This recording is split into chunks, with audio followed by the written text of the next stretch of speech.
શાસ્ત્રોમાં પ્રભુની દેશનાના 35 અતિશયો જણાવ્યા છે. એમાંના કેટલાક અતિશયો આ મુજબ છે. પ્રભુ કાયમ અર્ધમાગધી ભાષામાં દેશના આપતા હોય છે, પરંતુ પ્રભુના પ્રભાવે સમવસરણમાં બેઠેલા ભિન્ન ભિન્ન ભાષામાં બોલનારા શ્રોતાઓને પોતાની ભાષામાં પ્રભુની દેશના સમજાય છે. પ્રભુની દેશનામાં એવી તાકાત હોય છે જે સાંભળતા શ્રોતાઓના સર્વ સંશયો દૂર થઈ જાય છે.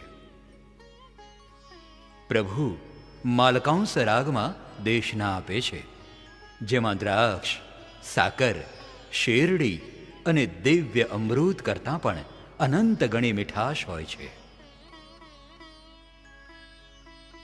પ્રભુની આવી દેશના જો 6 મહિના સુધી સતત ચાલે તો પણ શ્રોતાઓને ભૂખ, તરસ, થાક, ઊંઘ, ઠંડી કે ગરમીની અનુભૂતિ થતી નથી. પ્રભુની દેશનાનો ધ્વનિ સમવસરણમાં 1 યોજન સુધી ફેલાતો હોય છે.